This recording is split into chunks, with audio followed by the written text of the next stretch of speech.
Good evening, everybody, and welcome to Boston University.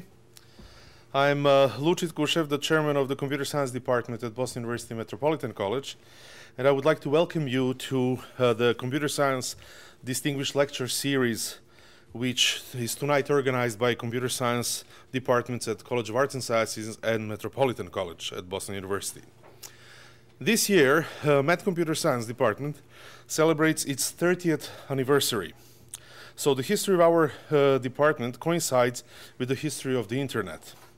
So we can hardly think of a more appropriate speaker than Louis Pouzin, one of the pioneers of computer networking. We don't know who the mother of the internet was, but we know that most likely she was quite promiscuous, as there are many people who claim to be the fathers of the internet. And not all of them are engineers or scientists. Some of them are even politicians. If we had a method to determine the fatherhood of the ideas, the way we use DNA analysis to determine the fatherhood of humans, we would see that many of the internet genes or fundamental ideas used to build the internet point out to tonight's speaker. It was Louis Pouzin who introduced the principles of connectionless communication and coined down the term datagram as part of the Cyclades network project in France from 1971 to 1975. Many of his brilliant networking concepts ended up as part of the internet, which was mentioned for the first time in the RFC 675 at the end of February of 1974, and were included in the famous TCP/IP concept protocol suite, which was defined later in the early 80s in the RFCs 791 to 793. Many of the networking concepts Louis Pouzin got right the first time he designed the network.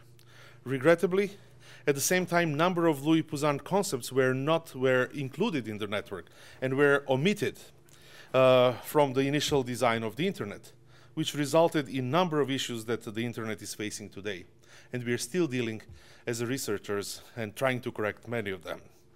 Actually, the politician who contributed the most to the creation of internet is not the US politician that you had in mind, the ex-vice president of the United States.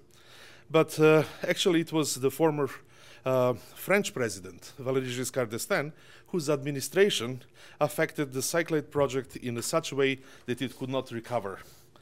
That is probably France's biggest contribution to the US science and modern times and the creation of the current internet.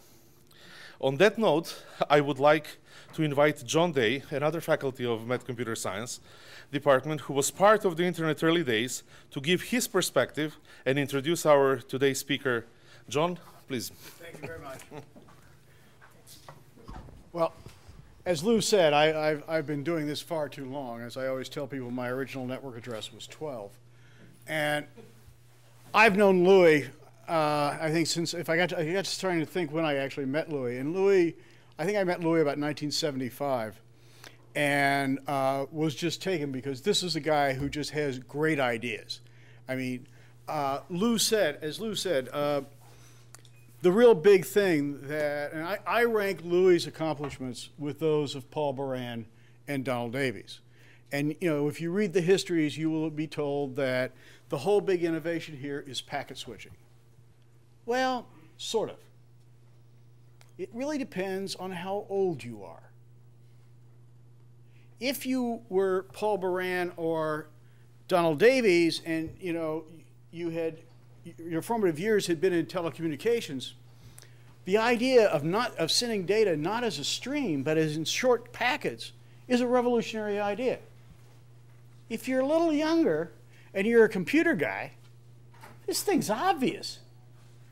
Data's in buffers. You want to send to stuff, you pick up a buffer and you send the darn thing. I mean, what could be more obvious? What's not obvious is that every packet doesn't have to be related to the packet before it.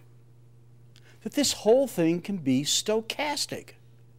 That we can make the network really cheap and just do a sort of good job and do the error correction end to end. We can build reliable communication out of unreliable parts. Wow, this is a mind blower. Okay? And that's what Louis came up with. And that is a real major intellectual shift. The only trouble is, it's also a big economic shift. Because once you say that reliability is end-to-end transport, you've relegated the phone companies to a commodity business. Now, nobody wants to be in a commodity business, least of all the phone companies who owned the world. This set off what is known as the 30 Years' War of Networking, or the Connectionless Connection War, which I got scars on my back still from this. And it was all Louis' fault.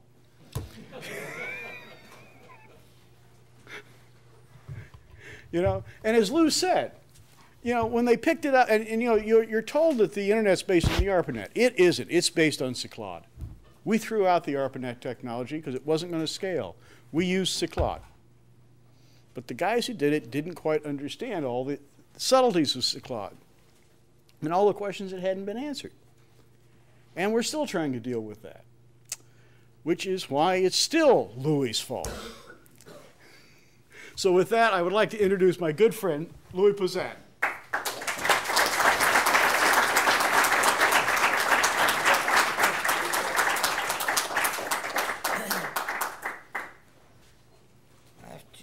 Turn on the mic, as I was told. 1, 2, 3, 4. Okay. Now there is something. How does it? Oh yeah. It's come back. Now, good afternoon, good evening, whatever. Now, before we start, I have 2 or 3 penny questions. I'm not sure how you say in American. Is it 2 or 3? 2 or 3 penny question. What was the first packet net in the world? First packet net? Yeah. Telegraph. Telegraph, yeah. Uh-huh. Could be. Yeah. Or actually the semaphore system in France. The Napoleonic semaphore system. It's a system. Spanish right. Network. It's a Spanish network built by a subsidiary of the Spanish telecom the phone company, which used to be called PTT at that time, you know, the Post Telecom. So it was the Compañía Telefónica, I don't know what, España, something like that. It was a dedicated network for the banks in Spain. It was using, I remember it was UNIVAC machines. Perhaps it was not the real fast packet switching as we have now, but it was actually packet switching technology. Nobody knows about that because the Spanish don't publish anything. It was built before ARPANET, a few years earlier. Well, that's for history. Now, why is Internet a success? Well, everybody says that, so it must be one. Well, of course, in practice, the network is quite reliable. So there has been a number of disasters around the world, whether it was flood, various kind of fighting and so on, earthquakes, cable broken, whatever. Everything happened with the ARPANET, and still it has kept reasonably up and running.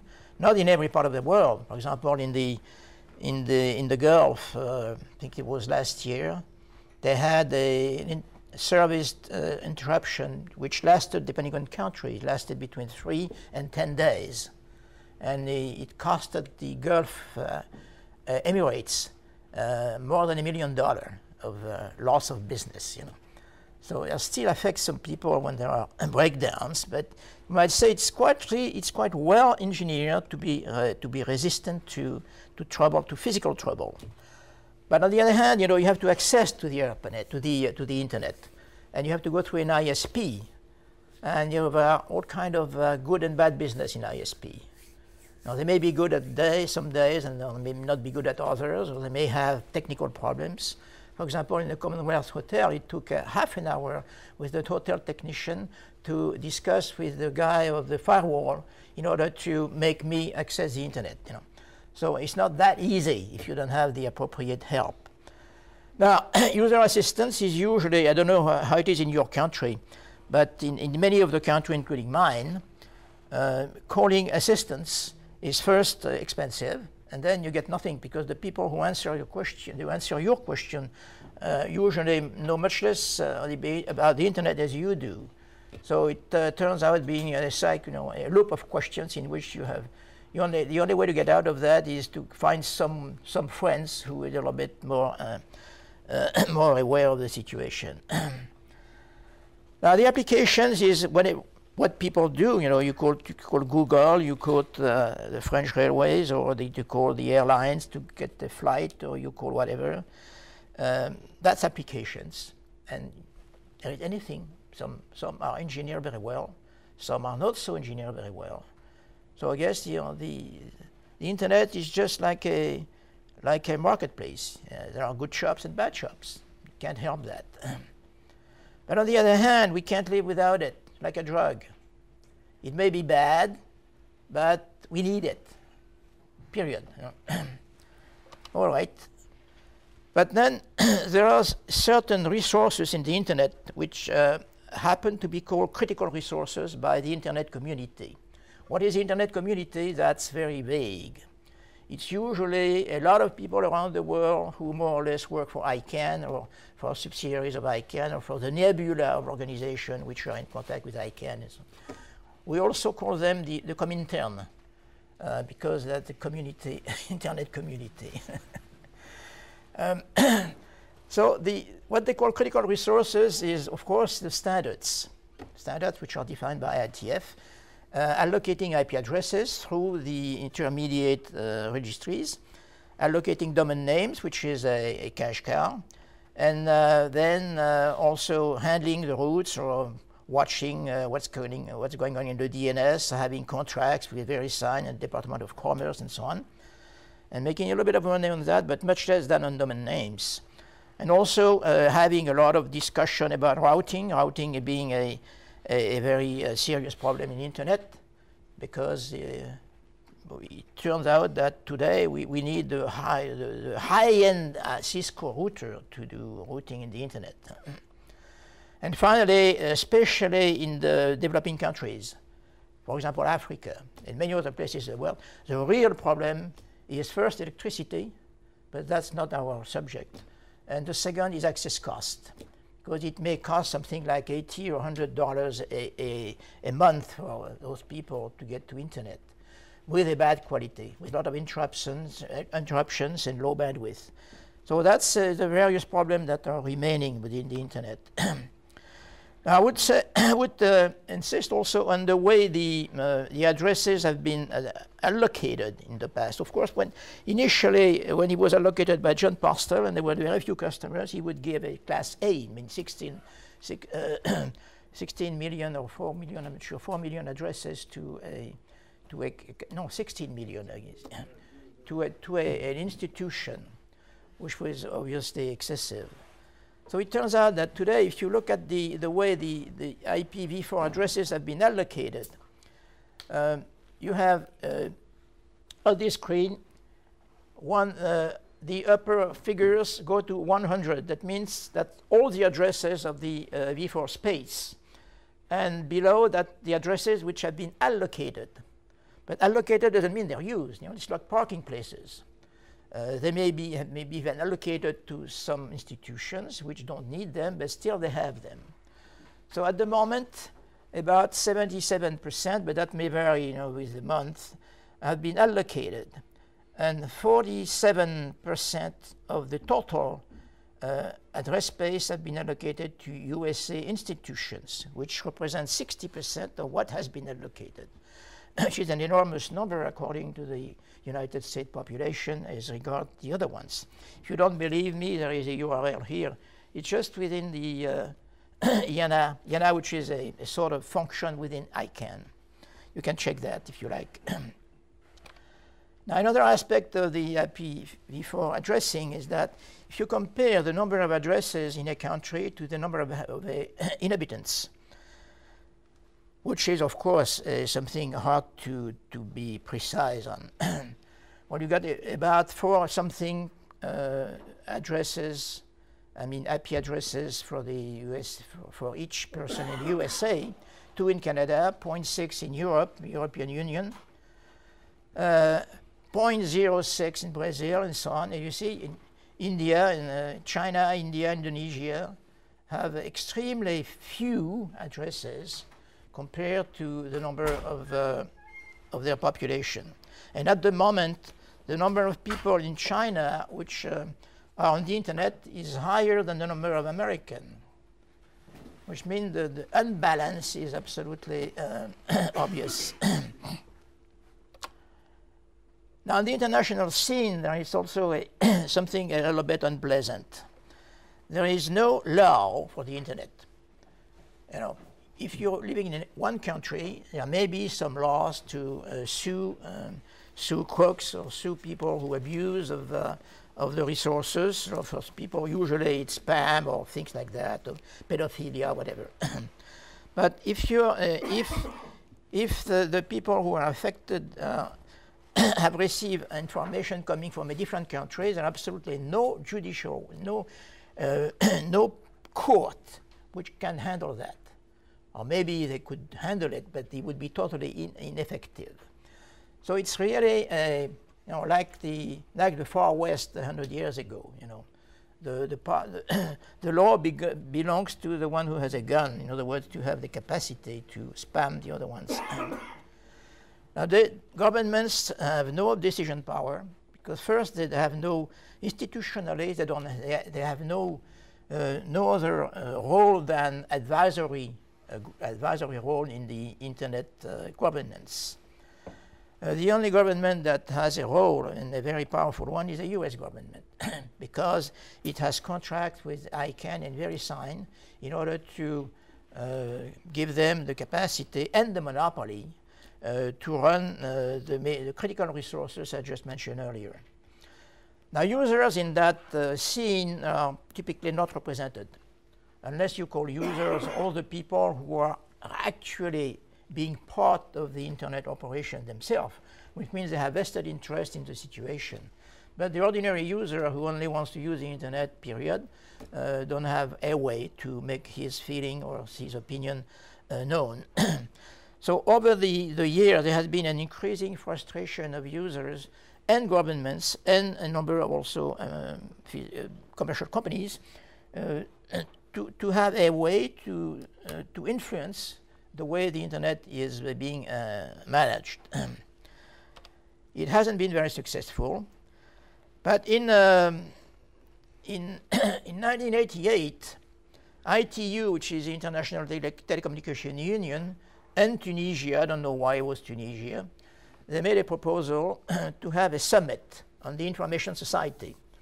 The United Nations found the idea quite good, so they sponsored the event. Sponsored, I mean not money speaking, but only in terms of glory. And then the real objective of that summit was initially to analyze the foundation of the information society. In other words, how the society of the future will have to be organized and what values they will have and what rules they should have and so on to absorb this new technology. But in practice, it turned out to be reduced to one subject, reduce the digital divide, basically between North and South. We'll discuss a little bit further. The digital divide doesn't exist only between the North and South. It can also exist within a family. You know. So that was, it turned out that was a major problem for this summit. It started the preliminary meeting started in 2002. The first summit was held in Geneva in 2003, but it was planned to have 2 phases because Tunisia had been the initial proposal, so they had to be also part of the summit, of the organizers. So the second part of the summit was in 2005 in Tunis. And there a document was signed by all countries of the United Nations, whereby they would guarantee that internet will be run in a totally transparent, a balanced, and so on manner, which they don't do, of course. But it was better to write it in the first place and then try to implement it. So that was the story. But then what happened is that during the various discussion during this summit, the only major subject that surfaced up was not digital divide. It was not the foundation of the information society. It was mainly internet governance.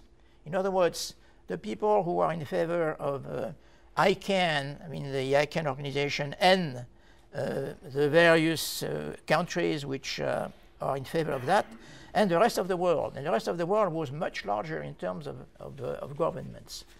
They created a group which was called initially the like-minded countries. There were 17 countries. It ended up being more than 80, something like that. In other words, practically all the southern countries were in favor of enlarging, opening the internet governance to all governments so that they would have equal voice in the decisions. It was perhaps a little bit utopian, but that's what they wanted. But they didn't get it. Well, other subjects which were also approached, the multilingualism, because most of the world doesn't speak English, doesn't even use the Roman alphabet. The people who understand English around the world are probably no more than 10% of the population. A little more can understand the letters, but without necessarily knowing what they mean. And then, of course, security, spam, phishing, access costs, and so on. But I would say that in practice, these were a good subject for making speeches, but there was not much effort to improve on that. The real subject was governance, period. And the money. Who is going to put money to improve the internet? Nobody. Nobody. Nobody wanted to put money on that. So it remained without budget. In the end, 6 months before the Tunis summit happened, there was a letter from Mrs. Rice, Condoleezza Rice, to the various European governments, telling them that no matter what, there would be no change in the way ICANN would operate. In other words, go away. We're not interested in your suggestion to open the way the internet governance is operated. But in compensation for that blockade, they accepted to create a forum on the internet governance, which would be open to everyone without any particular priority for the government or for anybody else. And they also introduced something they call enhanced cooperation between states. We still don't know what it means. Now, what happened is this first forum took place in Athens in 2006. There were a lot of people. It was open to everyone, indeed. There was no special seat reserved for governments. There was no hierarchy. A lot of empty talks. And anybody could say anything, except there was the United States has forbidden that critical resources be on the program. They didn't want anybody to discuss DNS and domain names and routing and so on. That was a reserved subject. Of course, there was no conclusion because it's not part of the IGF mandate. This forum is not supposed to make recommendation at all. As I say, it has no budget. It should publish the proceedings of those meetings, but it doesn't. It doesn't have the money. But in the end, people were happy because it was the first time they were meeting in a format which was not run by governments. You know, you knew that in the United Nations, most events are actually multinational. That means it's only the governments who are running the show. They may bring in some experts, but they have the last word. But in the case of the forum, there was no hierarchy. So most people were happy in that situation. The second forum happened in Rio. There were even more people. Of course, it's Rio. Then, in the meantime, China had lobbied very hard because they wanted the critical resource being discussed. because they had a very strong desire that this subject be debated openly. Finally, the opposition from the United States had to admit that China was a big country, and they had to accept that. But it didn't happen. That didn't make things happen at all. There were indeed some workshops and some discussions on critical resources. It was quite interesting, but nothing really controversial. Because since those meetings have no stakes, nobody makes decision. There is no government representation which should come out with some kind of a signed piece of paper, and therefore everybody is quite relaxed because there won't be any decision anyway, so they can discuss freely. But on the other hand, they started to say, well, it's a bit like Athens. It's more of the same. They were quite satisfied again to be in Rio, but they say, well, we should do something better. We should start studying to make recommendations, because otherwise there won't be any point in meeting again. But they met again this last year in Hyderabad in India. Nothing much happened anyway. There were less people because Hyderabad, it was far away, and it was just after this Mumbai terrorist attack, so a lot of people canceled their travel. But let's come back to on the forum. As I said, no budget. But where do they get the money to pay for the minimum of people they have? They have 4 or 5 people who are on temporary basis. But it's mostly ICANN money. So it's obviously they cannot go much ahead of they have to agree mostly with what ICANN wants to do. On the other hand, these meetings are bandwidth. The bandwidth is saturated by the various proposals which come from the Comintern, which means it's always the same story. You have very interesting people who say interesting things, but we heard them already. I have attended in Rio at 2 different meetings on security. It was just the same panelists and the same story in the 2 different workshops. So they saturate the bandwidth with that. But there are still interesting talks. But the real purpose of those meetings is make no waves. Don't push a controversial subject so that the United Nations will have a success. As someone in the United Nations says, we only have successful meetings, or tremendously successful meetings. That's all. So that's one of those. They are successful because people are happy.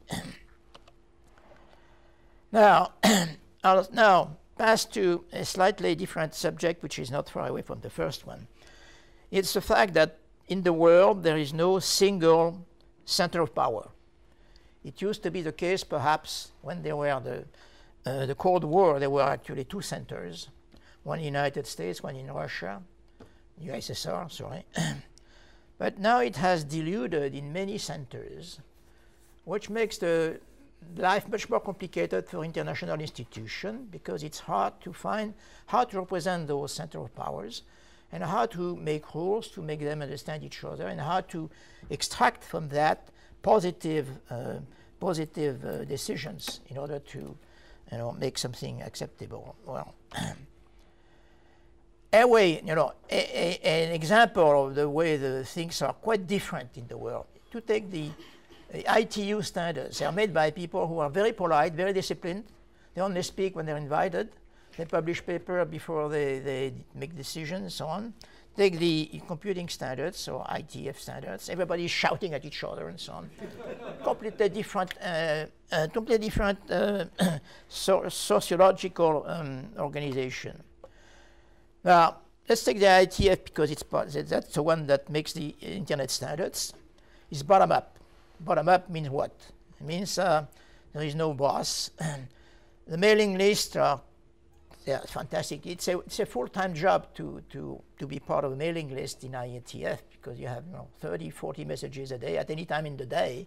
So if you want to be the first to answer, you don't have time to sleep, because there are people around the world. So it's constantly up and running.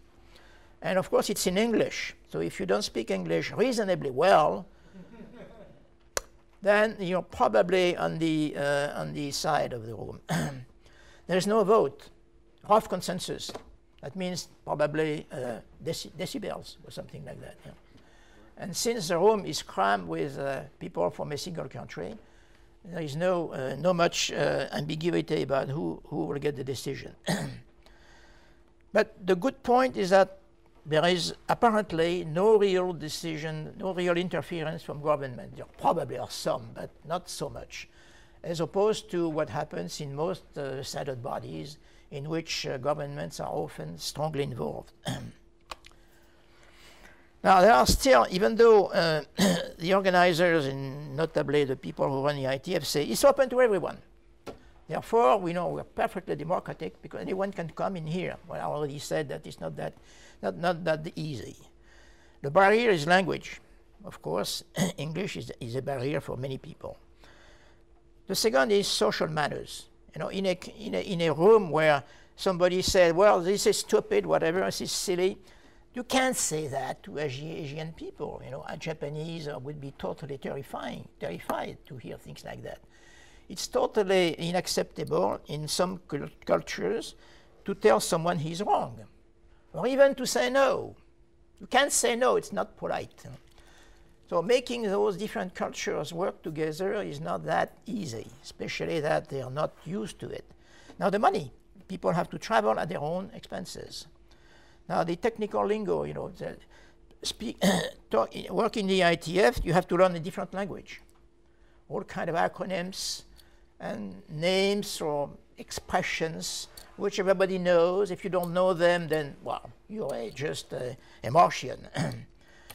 And since it's controlled in practice by the USA engineers, technicians, there is not much the other one can do except have a good time. They have friends, intelligent friends. You know, they enjoy coming to those meetings, but they have very minimal influence. I played with taking some statistics on who was writing the RFCs. So I took RFCs between number 3101 and 4109. It's not 1,000 actually, because not all RFCs have been really pushed to the end. So it's probably between 600 and 700 RFCs. And I looked at what the authors were. And for each author, I would say, if you're from one country, I put one more on this country. So, for example, in this RFC, there are 3 authors. And, well, I guess one is from Lucent, that's American. One from Alcatel-Bell, that's, again, American. One from Y-Pro, I'm not sure which one is it. So for each of those people, I would add one to the country if the company for which they work were from that country. And what I found is that 79% of those countries, of those people, are from the USA. And the rest is a bit of Sweden, a bit of Germany, a bit of Canada, a bit of Japan, so on, a bit of UK, a bit of France, and a bit of everything else, and even unknown companies, which I haven't been able to find out which country they are. At least I didn't have the time. And mostly these people, there are a few academics, but most are industry because the academics don't have enough money to travel to those places. And sometimes they have exams, which makes they cannot go at the exam period. So which means that the ITF is strongly biased in favor of the American industry. Why not? You know, if I were American, or if France has the power of the American, I would not disagree with that. But it turns out that in terms of democracy, it's not very balanced. The quality of the contribution is no question is excellent. The American engineers or technicians or scientists makes excellent contribution, very well written, very well detailed. The quality is perfect. I don't think any other one would do as well. But on the other hand, it's bottom up. That means everything is decided in favor of the US interest. Now, there are conflictual interests, of course, even in the US, by the way. But between the US and other countries, there are also other sources of conflictual interest, is the laws, or the customs, and so on. For example, the WHOIS database in Internet. Officially, the rule is that everything should be correct. And if the information in the database is not correct, you could be sued by the US government. Well, in Europe, in most European countries, they don't want to put too much of their detailed information, whether it's business or whether it's personal, they think that's confidential. And they prefer to leave vague things on this database. And there is no way to make a standard about that because absolutely no possibility of according the two sides of the Atlantic. Now another area of contention is the domain names. They're in ASCII.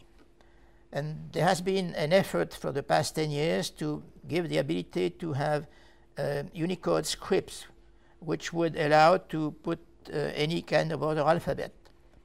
That's called IDN, International Data Domain Names. But it doesn't work, actually. It doesn't work because there are all kinds of restrictions, and it's difficult to use, and you have the right to left languages, left to right languages, and so on. And also, if you see, for example, a P on your screen, is it a P or is it an R in Cyrillic? You don't know. Even though it's coded in a way which is different, for the person who look at the screen, there's no difference. So they completely forgot that this kind of coding would only be interesting if the people could tell that on their screen. But looking at the bits is not really a solution. Now, why is the Unicode not perfect or not quite adequate for that? Well, if you look at this flight, you can understand easily where's the story. Because most of the people who make Unicode are actually people who don't only understand English. And, and therefore, they put in those tables alphabets which do not correspond necessarily to the ones which are used in the countries. I have a colleague, an Indian colleague, who is a top linguist in India.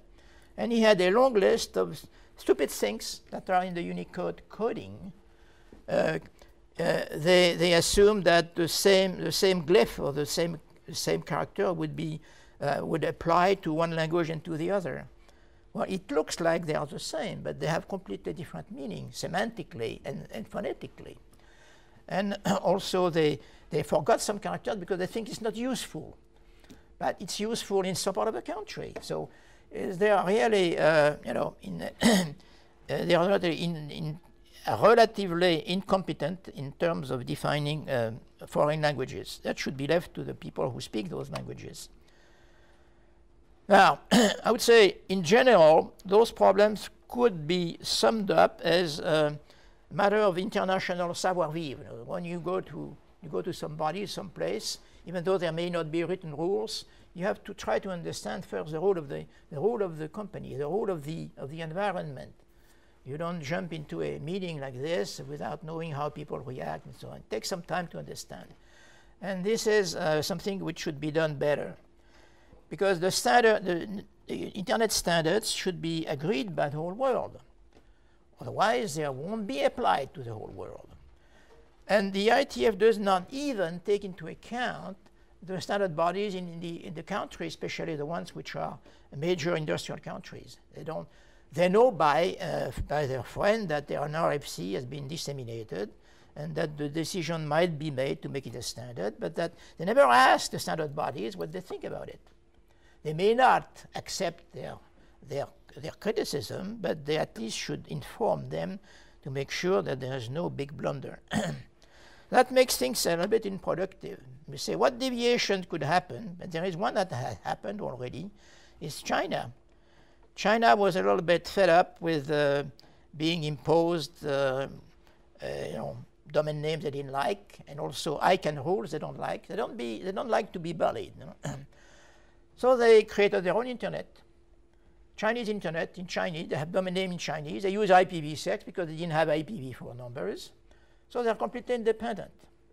They don't need anything from ICANN or from, they use American companies. They use Cisco, they use Yahoo, they use Google and so on, especially to track the Chinese antagonism and so on.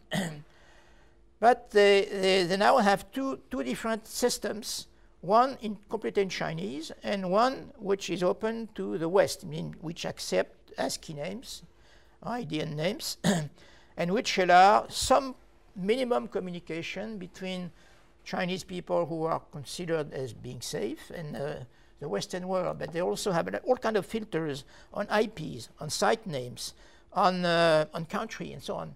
all kind of filters to make sure there is not too much, not too much sleeping between the two parts of the world. So that's an example of a data name system which has a scope. In other words, it has a scope for the Chinese and a scope for the Western. That means that actually could be a standard things in directories, because usually not everyone is allowed to look up a directory, whether it's got confidentiality or whether it's got intelligence and so on. All right, so now a little bit of Internet of Things. I think I'm going to run out a bit of time. Why the Internet of Things? It's because things will need names. And things are potentially million times more than human. They will never be more human than at the moment, human are 6 billion. They may reach twice as much in 15, 20 years. But objects can be, or things, can be billions and billions and billions in the world. That means they will have to be identified. Therefore, they will need names, but not domain names the way we use them now. That would be absurd. Because they, they have to communicate automatically. It has to be reasonably effective, optimized, and so on. Now, for people, the trouble is objects can be people, can be you and me. And if they can track things very easily, very automatically, they can track you also as well. Because first, you won't be as many as objects. And second, you probably are not going to move as fast as objects. So you're easier to track. And that means it could correlate all kind of information about your behavior, the people you meet, what you buy, and so on, whatever. That's a bit frightening. Now, there are identifiers for pointing to objects in the future Internet. These numbers can be anything, any kind of reference to anything. But then who is going to handle that? Would that be ICANN or what else? Well, it's at the moment it's a subject which is open, not quite open. It's discussed a lot in, let's say, in very confidential circles.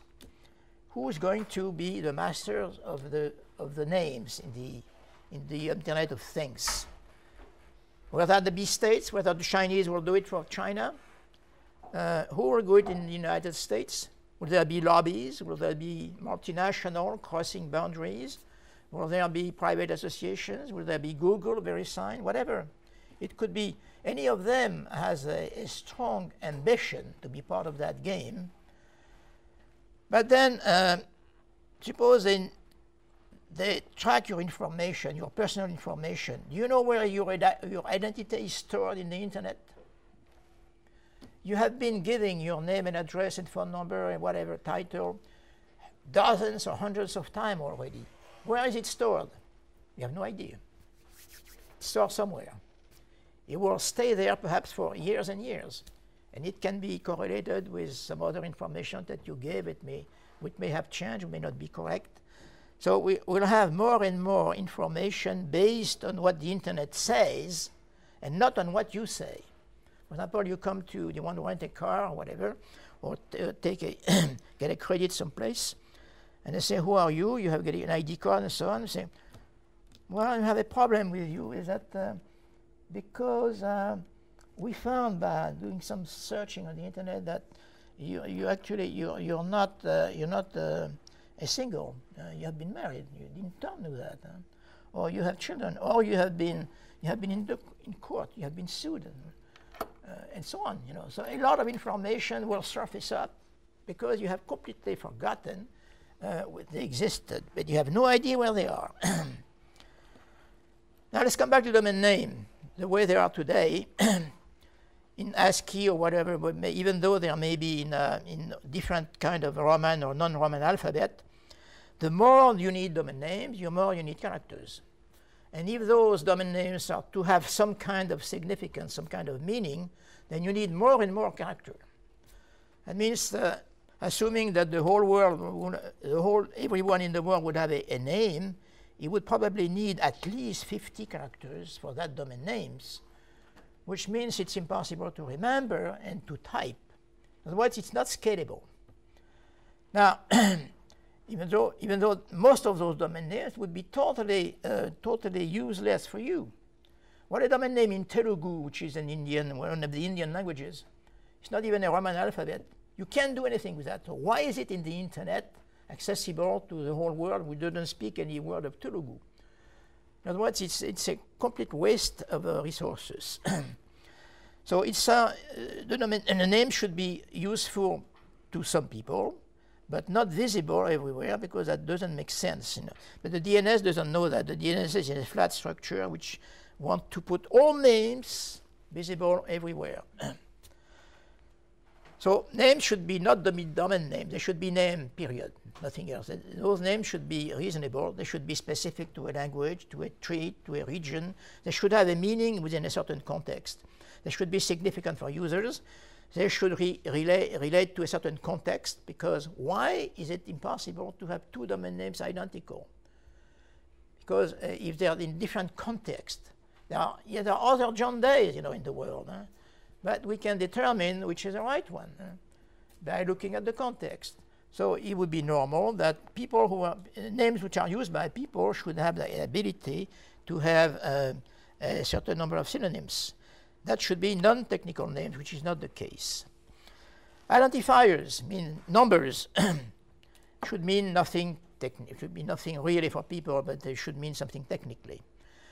Well, I would insist on the point that the identifiers, which will be used in business, in industry, in law, medicine, whatever, they are part of the business. They're part of the trade.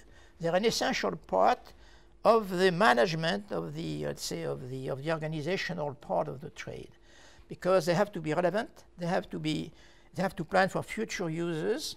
It has to be in a certain language, whether it's technical or literal, and they also have their own standards.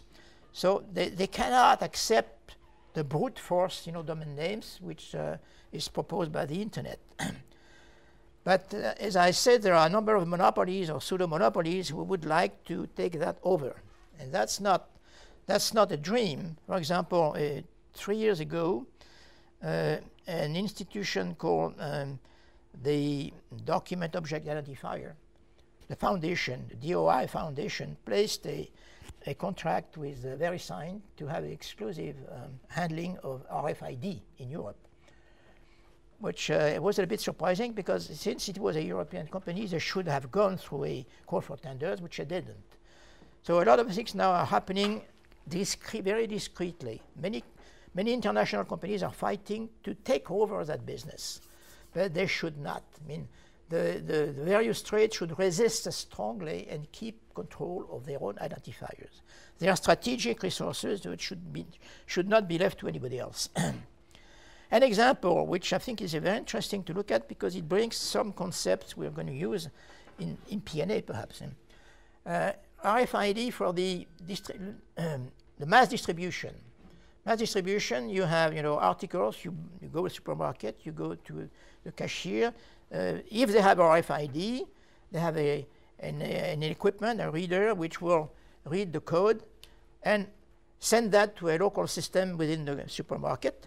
This local system will communicate with a root, which means this root contains a directory of all the companies which are part of that system, and they will try to locate within a server somewhere, very similar to the internet. We locate into a server the information that is correlated to that RFID number. And then they usually don't have the whole information. They have only a minimum information which tells them where it is stored. So then they will go through perhaps the internet or perhaps some other network. It could be a private network. They will go to the object base of the company or of the institution or of the trade alliance in order to retrieve the cost, when it was produced, and so on. All kind of information which could be several hundred characters long, which goes with the product. Okay, so you see here you have a circuit of going through several routes the major one for this business is not the internet. The internet to them is just a pipe. It's just a way to get the information from their object base, because they already have resolved all the information they needed. They just have to go through the internet, perhaps, or through some other means, to their server. Again, you know, the internet is becoming a commodity for them. They build their business on top of that, because they want to be in control of their names, because their names have to last very long. They have to be internationally agreed by some standardization body, and they may have to keep them for years and years. For example, information on an insurance contract has to be kept for dozens or 20 or 30 or 40 years, and so on, or even more. So that's not compatible with the short lifetime of the internet information. Now, what is this network they use EPC Global? Well, EPC means Electronic Product Code. It's a network of GS1 members, which are, GS1 means Global Standard 1. It's a federation of national companies which all have agreed together about standards for representing the information for the articles which are sold in supermarkets around the world. The same article would have the same number whether it's sold in Tokyo, in New York, or in Paris, or in South Africa. Of course, in each country, the text, the name of the product that will show on the little bill will be in the local language. But the number which defines the product is the same everywhere. So they have agreed those standards, and they have their own network. And it's a non-profit organization. They create standards, and they offer assistance to apply the standards. To them, it's either barcode or RFID. I think RFID, of course, is more modern, but it still has a lot of technical problems. There are two headquarters, one in Brussels and one in Lawrenceville in New Jersey. This kind of network allows traceability of the product. When the product is produced somewhere, the fact that it's been produced and when and so on goes into a global database. And when it goes to the next supplier or to the next warehouse or whatever, it's followed everywhere where it goes, and the information goes into the database. So it's possible instantly to retrieve the story, the history of the product, and to extract that. There is no internet here, just a trade system. So that comes me to, I tried to draw a little bit of a potential system which could be, naming system which could be introduced in the future. Each line here, each black line is a network, but as we know in P&A, a network is a wire. So this is just wires. It could be network, but I introduced the idea of G-code. Why G-code? Because it means nothing. No, every trade or every institution has its own vocabulary, its own codes. For example, a code for usage. They may call that a crank. They call that a fork or a piece of beef, whatever. That's for people. That's a people code. But they also have an electronic product code in order to be able to handle the merchandise automatically. They have EPC. That's a standard in their business. But then that's not a universal standard, because the aircraft industry, the automobile industry, and so on, they have different coding systems because they have different business. But in ISO, there are standards which define blocks of codes for every industry in order to know which company it comes from, which country, and so on. That is already studied by ISO for a number of years. So G-code could be that code of the ISO. I'm not sure, but it's an idea. So when you want to find out information related to a product, first you translate the people name into EPC, which is, of course, unavoidable. And then instead of turning that into an IP number, which means nothing, which is much too unstable, then you can turn it into a G-code, which is something which is completely independent of the technology, defined by international standards. And then once you get the G code, you need again to go to a conversion through any kind of system you want, to go through the server which contains the information. You can go there through 3G, 4G, future telephone system, the NGN if they make it work someday, or through the domain name and the DNS, or through directly to IP if you want to. You have the choice to use any kind of piping you're interested in. I mean, you can take advantage of what's available, the tariffs, or the type of information you're sending. That perhaps is an idea. Now, what's coming? The end. Next decade. What I see, perhaps I'm a little bit pessimistic. It's easier to be enthusiastic, but then if you're only enthusiastic, you get trapped into not having thought of what's going to happen. So a bit of pessimism sometimes helps. So I think, of course, that's blah blah, technological evolution, of course, nothing else. But in the society, there will be the people who are constantly connected to every new gadget, Facebook, so on, whatever. I'm not part of Facebook. And I'm not even really part of, to the Web 2.0, whatever. So I'm getting gradually disconnected because I'm old. I have enough goodies with what I already have. But the new generation will get more and more connected. That means there will be gradually a divide within the society between the people who are very expert, who live with that, and those who think, oh, I need a pencil, no. Then you also have the obvious divide between ethnic groups, cultural groups, geographic groups, religious groups, and so on. That's obvious. We always had them, except the internet makes them, in a way, more difficult to handle because now they're visible around the world.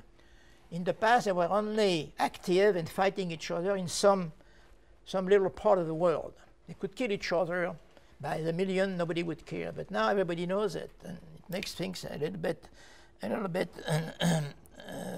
difficult to support, to accept. And I guess there will be legislation already mentioned. We don't have the laws to handle that. Just brute force, the law of the stronger. But we can predict alternative communities. Whenever you have a societal milieu which is too oppressing or too pushy, people start, getting into tribes, getting out of the society. It happened with the hippies at some time. It always happens. It may be religious, or it may be economic, or it may be due to ecology or something. So we can predict there could be alternative communities. Now, there will always be some people or some companies which will have bad trouble. For example, if we find some ways to reduce the size of the routers to a few hundred K, some company will be in trouble. Now, if we reduce the ability, if we can have domain names the way we want them without having to pay the horrendous price to ICANN, who will suffer? So there will be some institution which won't be in favor of those changes. It will always have fraud, no matter what. No matter how much security, no matter how much propaganda and so on, no matter how much jail or fines, there always has been fraud, and there will always been fraud. Thank you. Any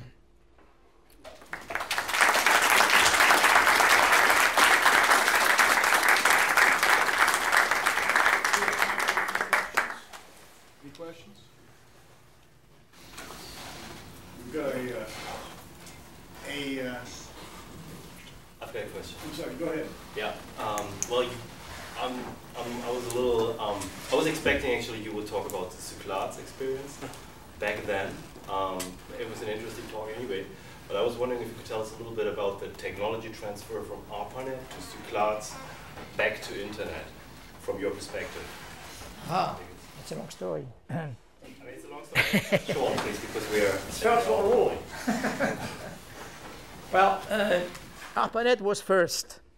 Started in something like '68, and I myself visited a number of places in the United States. Well, in France, well, let's say, there was a group of people who had traveled to the United States and had discovered that there was a project called ARPANET. They were not specially high-pitched technicians, they were managers, decision makers. So they came back and told the government people that we should do in France something similar, because there was a French company, CII, fighting for survival, or at least for survival against IBM. And if they had this technology, it would give them some edge in the market. So they say, well, okay. So they made a study, they published a report, and they decided they will make something like ARPANET. What was the company name again? CII. CII. CII.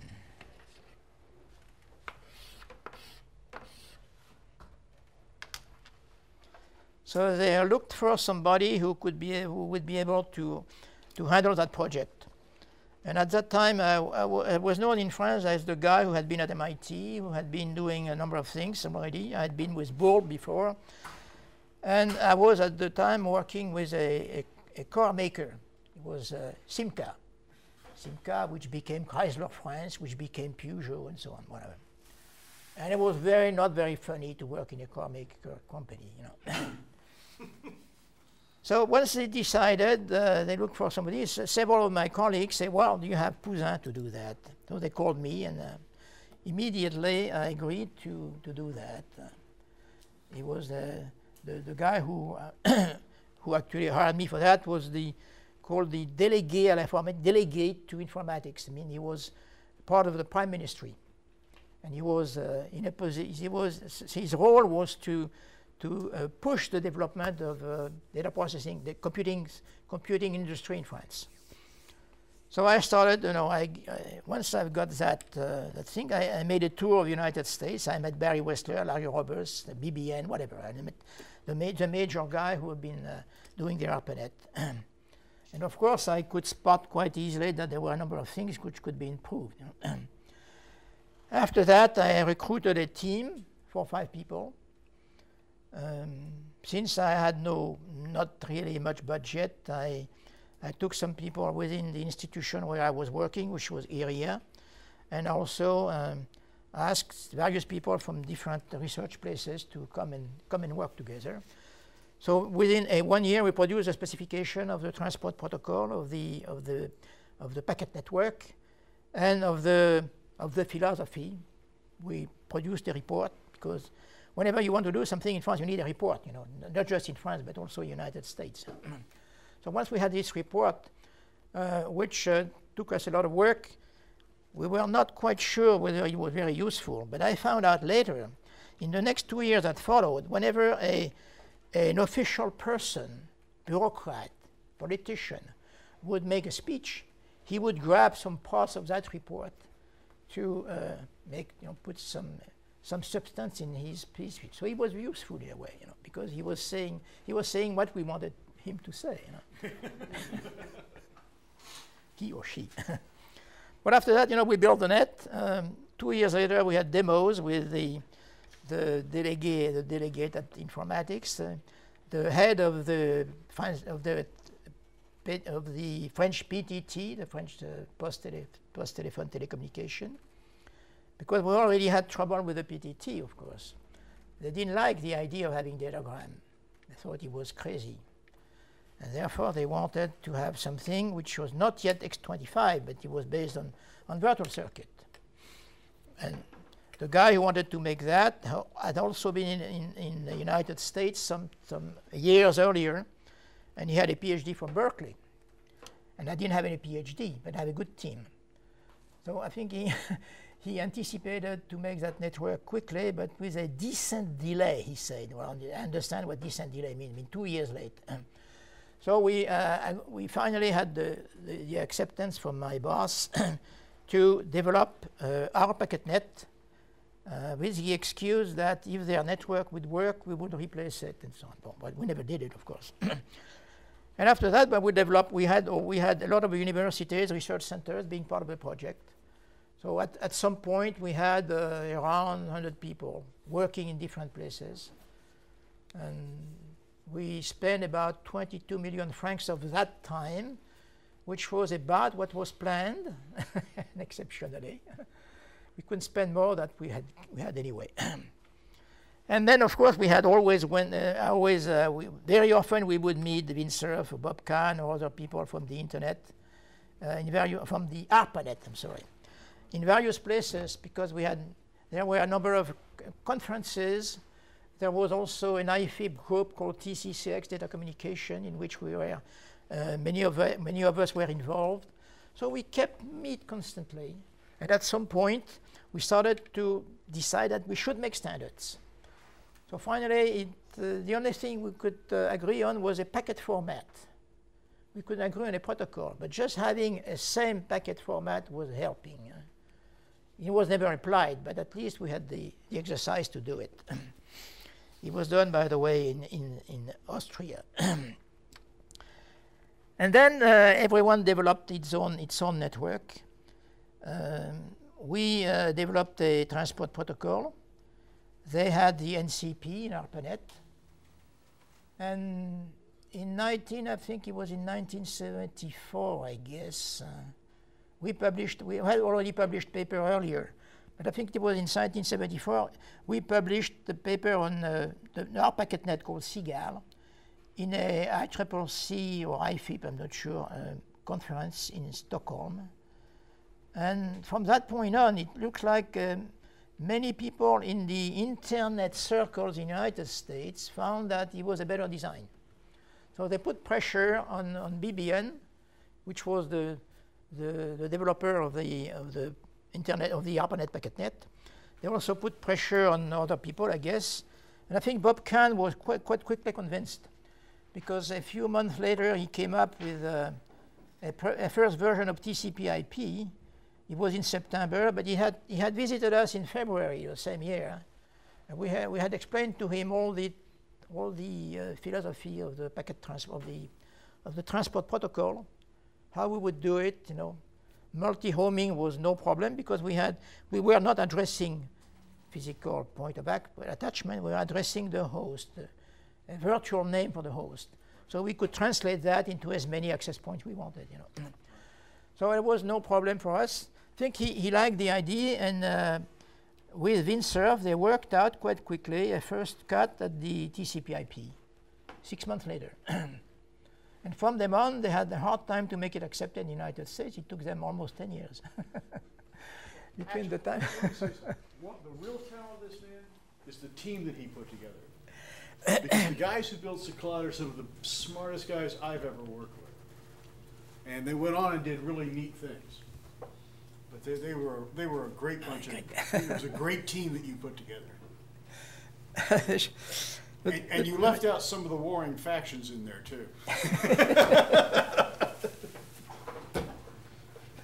There was a lot of stuff. Yeah. Yes, you mentioned earlier that the Chinese have kind of their own internet. Is that a trend that you would see continuing to the point where is the internet in danger of fragmenting into data islands that either at first won't and eventually can't interoperate? I'm not sure you have all the questions. Do about the Chinese. Do you think the tendency of the Chinese to create their own data network will proliferate, and that we will start having fragments and data islands of networks rather than one large internet? I believe so. That doesn't mean they will not be able to communicate. I think they will be careful enough to keep the lower layers, because we still use layers in that world. They will keep the communication at TCP/IP level or whatever level, like FTP or something. Maybe even HTTP perhaps. I think they will not deviate much from that level, because they need it. They need it to be able to access the Western world. Even though they may want to close themselves into a closed country, they need to access the outside world. But they certainly will try to become more and more, let's say, careful of limiting the possibility of exchange of information between their country and the other countries. That means there will be sort of islands, indeed, I'm sure the Arabic countries will probably follow the examples of the Chinese. And the Russian, as soon as they get organized, I mean, if they're not too controlled by their mafiosi, they will probably put up a Cyrillic network, because the Cyrillic language is part of the hegemonic turf of the Russian Empire, including Yugoslavia, Bulgaria, whatever, Serbia. So they will try to reconstruct this empire based on the Cyrillic. So that, to me, looks unavoidable. That means there will be complications, indeed, because there might be some difficulties in establishing higher level standards, because they will insist on having their peculiarity about their languages, about their way of controlling people. For example, leave enough information for the police to be able to see who is talking to whom, whatever. And perhaps an encryption also, they may insist on being able to break the code, which means they may not agree on every standard that will be proposed by the Western world, or vice versa. But that's life, you know. Is there an example of an international institution that operates in a way that would be effective in dealing with the international governance issues for the internet? Not that it does, that's what it does, but that operates in a way that would be effective if it were doing it. As far as I know, there is no such thing at the moment. There are some international agreements, but they usually turn into pieces of paper, which with rules that people can follow. But the internet is not just paper rules. You know, it's really a lot of cooperation at the technical level and in real time almost between many countries.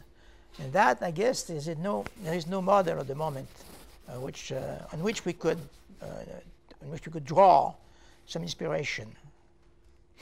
Let me jump in here a little bit. I've had a lot of experience with what we call electropolitical engineering, and I would say that one of the problems with the IETF approach, it was done in sort of a naive approach to how you would put together committees. And the biggest problem in it is that the politics are not transparent. It is not representative government. It is not a republic in the sense that we would organize a Western republic. And so you don't know who's, and so it makes it susceptible to game playing in a much greater way than either even ITU or ISO, where you actually, you're always going to have politics, but the deal is to make them transparent and give you levers by which you can counter them. And those levers don't exist in the IETF. In some ways, I've always described the IETF as resembling the Communist Party, probably closer than it does, the U.S. Constitution. Sure, the IETF as an organization has some flaws. The question is really, given that we've got this interesting set of international issues, the history probably suggests that the ITU or the ISO don't operate very well for these kind of things, at least on a time scale that relates to the technology. Well, actually, one of the things, if you read Madison, one of the important things about timescale that makes it good is that it should take a while. Okay, one of the things that I have found with these consensus organizations is the larger the group, the longer it takes. Period. There's no way to speed it up.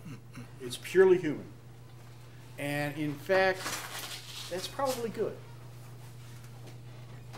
It's probably good. Louis?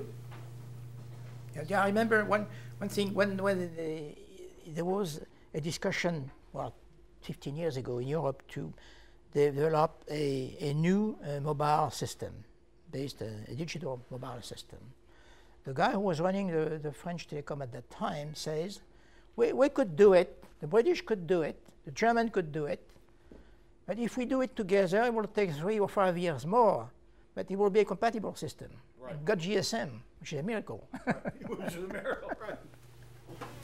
Yeah, what was the question? Yeah.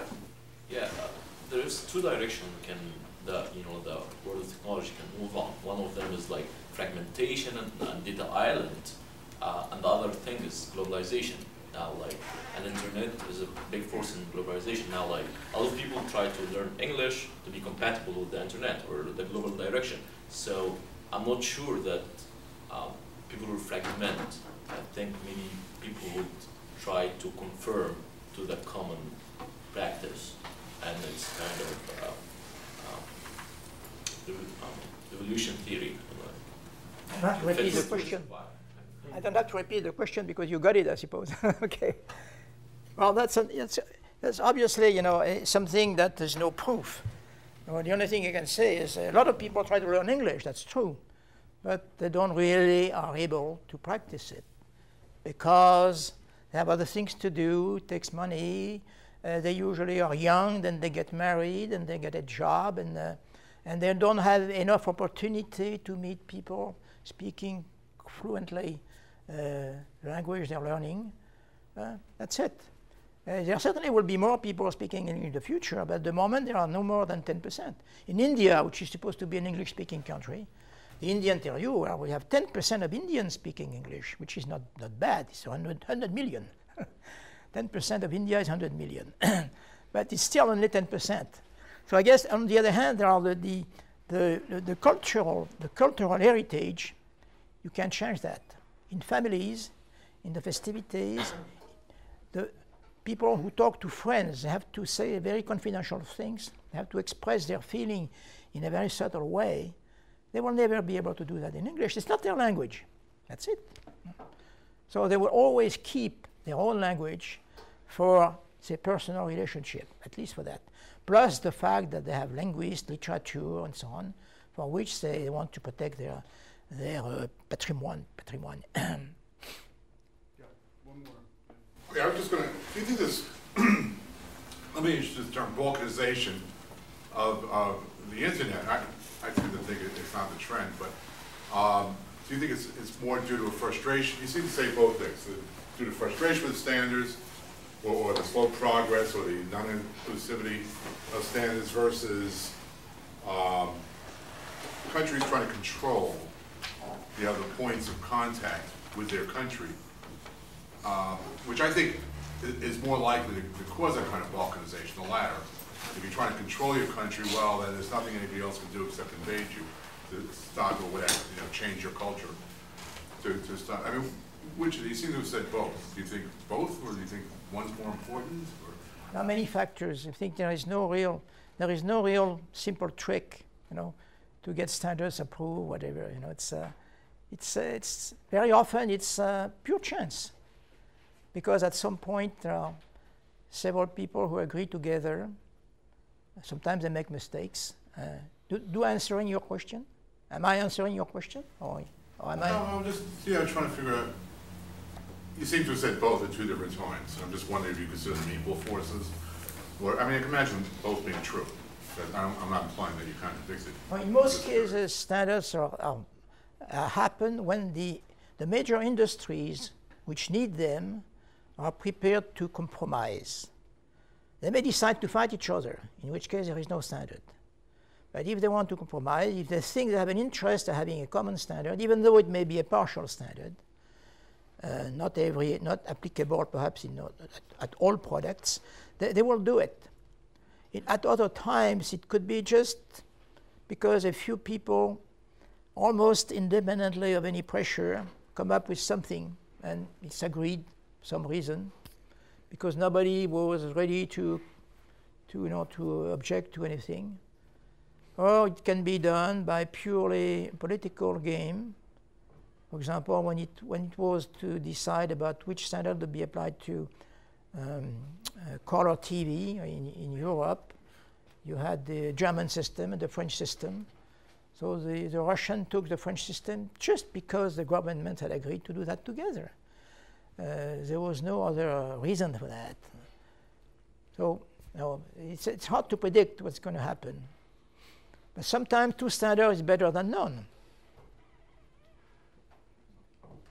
One more. Yeah, well, could it be then that, as you talked about the scaling issues, the Internet of Things, that then the goal is not one flat Internet, but many networks that are each optimized for what they do, that interconnect to the extent that's necessary where it benefits them, and don't interconnect to the extent where it doesn't benefit them. Well, the question though is the current domination, you know, American hegemony, or is it, you know, Well, people trying to control their own societies? Right, well, this would be a more And, you know, this centralized. is a real double-edged sword. Mhm.